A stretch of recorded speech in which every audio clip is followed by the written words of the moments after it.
Okay, so we've got a question from Ravi saying, "Hey, you guys just did the Tongariro Crossing and it looked amazing, but I'm not much of a hiker. Do you have any tips to do it even if I'm not a good hiker? I really don't want. I really want to do it. It looks so good."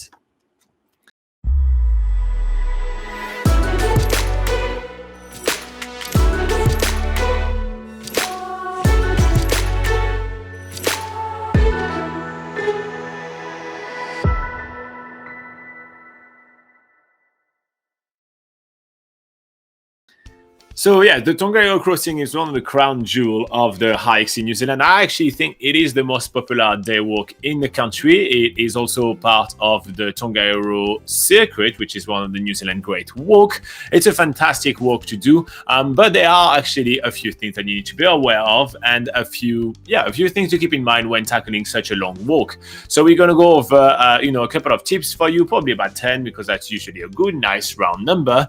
And I'm gonna get started because I'm not polite. Okay. So first up, you need to make sure that you pack enough water. There is no water available for the whole crossing, so you basically be on your own. So what you are leaving the car park with is what you're gonna have with you for the whole hike, and that is it. And you will need a lot of water. I know a lot of people actually think, oh, I don't drink that much, I don't need that much. You genuinely will drink a lot. It is a very tiresome hike. There is a lot of exercise there. There is no shade whatsoever because you are literally between, well, you're hiking a bare volcano. There is only shade for the last, let's say, 30-45 minutes. That's basically it when you are arriving back into different landscape during the hike. So with that in mind, you need to make sure that you have at least 1.5 liter to 3 liters of water. If you are from the US, I think it's under 1 gallon, I think. So have under 1 gallon of water with you, and seriously, you will drink most of it. I feel like literally the last time you probably saw the video, we have a video of the complete guide to the Tongariro Crossing on this channel that you may want to check out, and I will link it in the description below. And literally, when we did it last time, we both ran out of water. Yeah, we had 1.5 each. Yeah. So we did run out of water. Plus the small water. So we had a little bit more than 1.5 each, and we ran out of water. Yeah, we ran out maybe about 2 hours before the end. So we thought, oh, we should have taken more. So yeah, going more towards the 3 liter mark per person would probably be more ideal. Yeah. Moving on. Yeah, moving on. Another tip, safety tip, is don't leave anybody behind. If you are hiking in a group, and if someone's walking faster and they want to leave the group and stuff, that's usually not a good idea. It's usually better to stay together so that you know where everyone is and you can keep an eye on each other. There's often this usually happens where people split off when the weather isn't good and someone thinks they can keep on going even if the weather is deteriorating, and then the rest of the group decides to turn back and go back. That's when there has been quite a few accidents and stuff on the Tongariro Crossing, mainly when that's happening. So yeah, just if you are hiking as a group, just stick together. Although you can definitely hike the Tongariro Crossing alone, there's usually a lot of people on the crossing. If you are hiking alone, it's usually okay and safe to do. But if the weather is deteriorating, don't go off onto the mountain.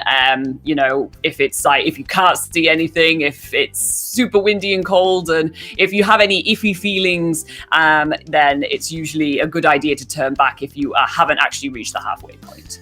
All right, for the next tip, I'm going to talk about packing. Make sure you pack for every single type of weather you're going to get during the walk. Even if the prediction says it's going to be beautiful and sunny, the weather can change really fast. It can become really windy. It can start raining. New Zealand has 4 seasons in one day, and it's not a joke. So make sure that you do have a rain jacket with you, even if you do it in the middle of the summer. I can't stress that enough, but that's very important. Yeah. Another tip is to book a shuttle. It is a one-way hike, the Tongariro Crossing. It's approximately 19.4 kilometers. So because it's a one-way hike, you will need to have transport from the end, either to take you back to the Tongariro Crossing car park, or from one of the nearby towns. And we usually find it easier to get a shuttle from one of the nearby towns, such as Turangi. There's also National Park Village. There's Whakapapa Village, Oakuni, Taupo, for instance, or Taumanui. All of those towns have shuttles to the Tongariro Crossing and back, and that's usually the easiest way we find to actually get to the Tongariro Crossing and back. And usually afterwards, if you do go with a nice company like Active Outdoor Adventures or Backyard Tours or someone like that, they give you a nice bottle of beer at the end, which tastes oh so good after such a long hike. Speaking of beers and food, make sure that you have some snacks. Make sure that you do have enough food to fuel yourself during the hike. A lot of people kind of just grab a few snacks and they don't plan full sandwiches and everything. You will want to sit down at some point and have quite a decent amount of food, so make sure that you do have nice sandwiches, and you also do have some snacks for during the walk. Yeah. And also take all your rubbish with you. Yes. Do not leave any rubbish behind.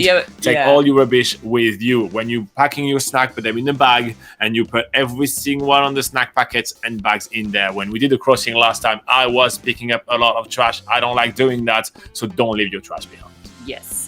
Another one is another safety tip is stick to the trail. So the trails are really easy to see on the Tongariro Crossing. There's different sections where you do have an actual path you can follow, and it's very easy to stick to and not get lost. And then you will find some sections in the middle where you're sort of across the more volcanic landscape, where you're going across a plateau and then over beside the volcanic cones and stuff.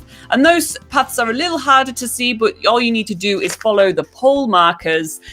Basically, each pole marker, you should be able to see the next pole marker and so on. So just make sure that you follow the poles, and if you do lose it, just retrace your steps to where you saw the last pole. But yeah, just stick to the paths. Also, there are fragile plants and stuff on the mountains as well, so don't go traipsing all over them. Yes.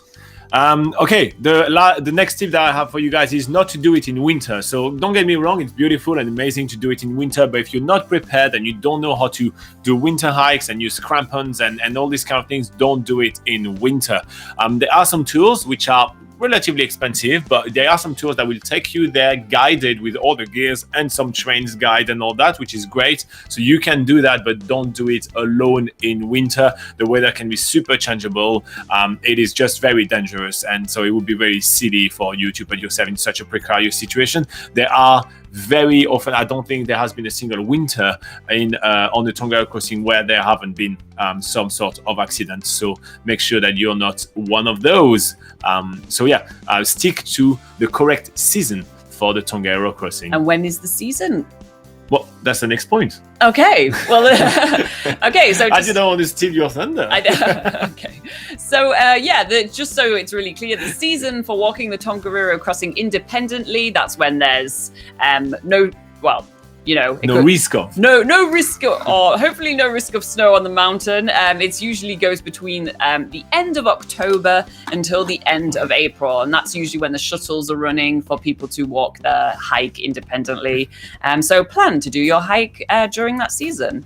And that's end of October to the end of April, just to make sure that we say that multiple times. All right. Yes. So on the channel, we do have a video about the complete guide to the Tongariro Crossing. You may want to check it out. It's long and boring, but it has all the information that you may need to have. We also have an article on nzpocketguide.com, which is the complete guide to the Tongariro Crossing. We also have how to prepare for the Tongariro Crossing. We also have a list of the best shuttles to take for the Tongariro Crossing, and we also have a list of where to get started for the Tongariro Crossing, i.e. which accommodation to use when doing the Tongariro Crossing. So in short, for all your Tongariro Crossing needs, we've got you covered. There is a ton of links for you in the description below, so make sure you check it out. And if you do find this video useful, a free way to say thank you is to hit the like button, and you can also subscribe. We do a lot of tips.